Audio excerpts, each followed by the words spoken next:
Okay, thank you. I'm Lise Rombaut. I'm a physiotherapist and senior researcher at the Center for Medical Genetics at the Ghent University Hospital under the lead of Francisca Malfe. And I will talk to you specifically regarding physical therapy in patients with EDS. The pointer. I have no disclosure, and I want first to thank my colleague Inge de Wandle for the input in this presentation. As Nina said before, what do we know regarding physical therapy, physiotherapy for EDS? Not much, and especially in classical and vascular and other rarer types, there are no studies available. So my presentation is mainly clinically and experience-based and where possible also research-based.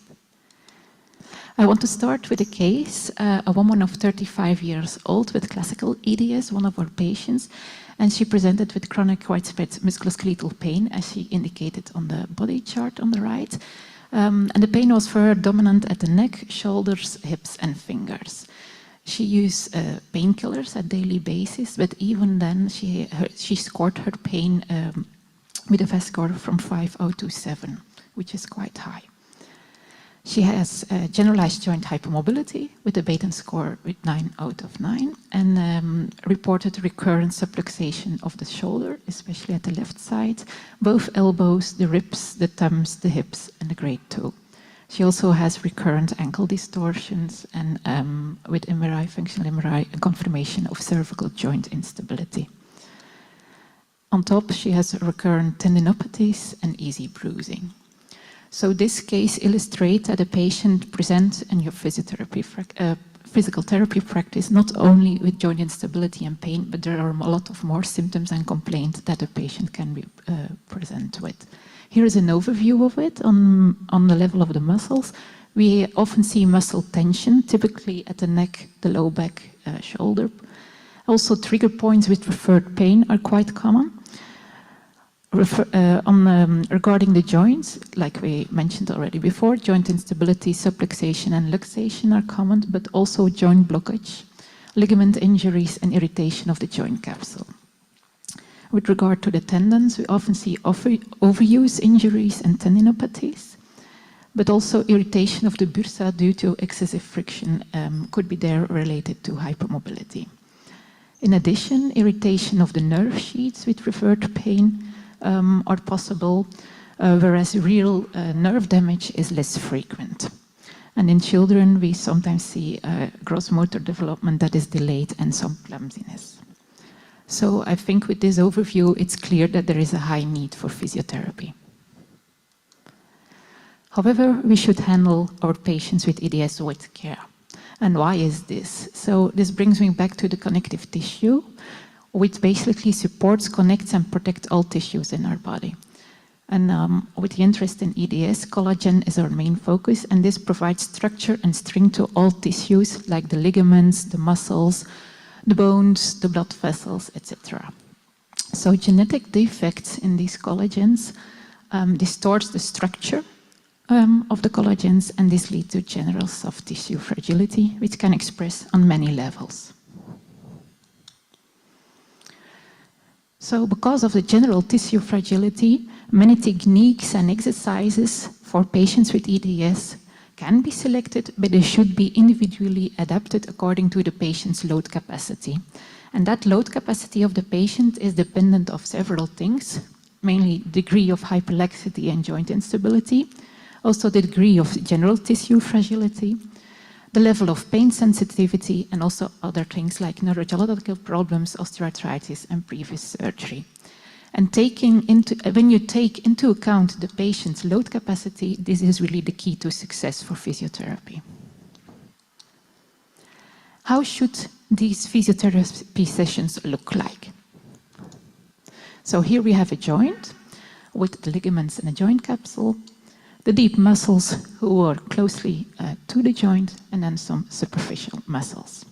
To our opinion, manual therapy in combination with exercise therapy are the two cornerstones for physiotherapy for EDS patients. And then we have some additional techniques, but each of these three I will explain you more in detail. Let's start with manual therapy.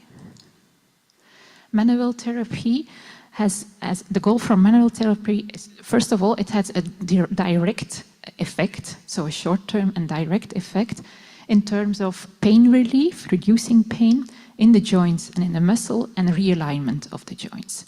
How can we do that? There is a scala from joint technique going from very soft to very hard. The soft techniques, like soft traction technique and soft pressure techniques, are useful for unstable joints and in case of central sensitization. Whereas mid-range mobilizations can be applied for hypermobile joints. And then we have the manipulations, often high-velocity thrust technique, that can be applied for only acute joint blockage, which cannot be resolved by mobilizations. But we are, we do not use the manipulations for unstable joints, and we also do not use them in patients with vascular EDS regarding the risks. Next to joint techniques, we also have muscle techniques for pain relief in the global muscle and to reduce the tension in the global muscles, who are often in hypertensed. And there are several techniques possible, like trigger point techniques, foam rolling, gentle stretching, dry needling, etc. And here you can see two examples. Yes, it works. I'm happy, from foam rolling. So we have a vascular EDS patient who rolls over the foam and to reduce in that way the tension in the global muscles. Another cornerstone is the exercise therapy. Exercise therapy has effect on long term, and therefore the combination of manual therapy with effect on short term and exercise therapy with effect on long term is important to our opinion. The reduced load capacity in patients with EDS is a difficulty or a challenge in exercise therapy for these patients, and that is because of the increased risk for traumata, overuse lesions and inflammation. We also see a delay in recovery from exercise, and the exercise it's slow progress who is hampered by setbacks and flare-ups. So we also would be in mind not to overload our patient. But with prudence and patience, we get already far. So it's important to individually adapt the exercise for the patient. Start slow with your exercise, but also go slow. Yeah? Vary the exercise mode, which is very important to avoid too much repetitive movements. Spacing the exercises is also important. Progress only when you have success on the current level, and that takes time. Yeah? And be aware for proper biomechanics during the exercises. Here I want to introduce my second case, which is a woman of 28 years old with vascular EDS. She presented with generalized joint hypermobility, but more in the smaller joints.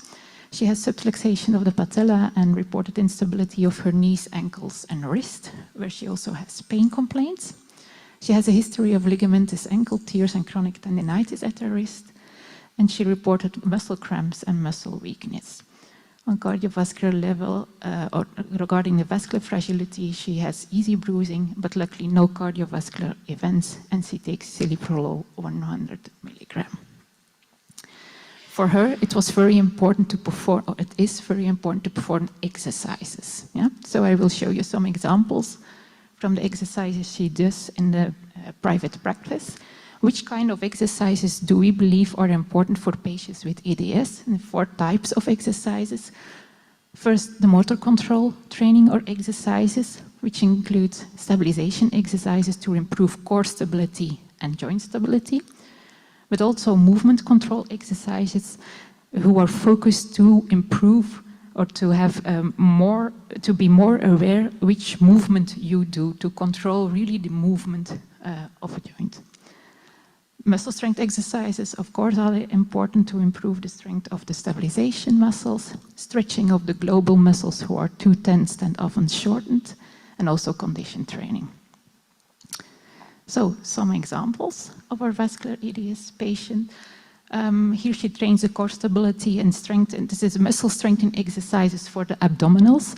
So instead of doing the classical sit-ups or curl-ups, these are 3 variations who are much better for a patient with hypermobility. I will start them together.